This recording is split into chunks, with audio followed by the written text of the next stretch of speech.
adding an additional page and merging multiple documents into one. In some cases you need additional pages. Just simply make another copy of your document and use the copied one as additional page.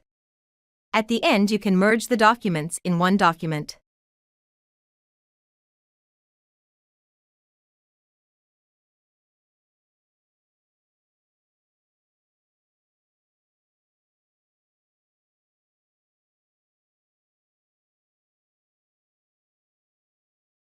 Insert tab allows you to subtly merge documents. Locate object, press a small triangle next to it, and click Text from File from the drop-down menu. After that, you can select files to be merged into the current document by pressing and holding Ctrl to select more than one documents.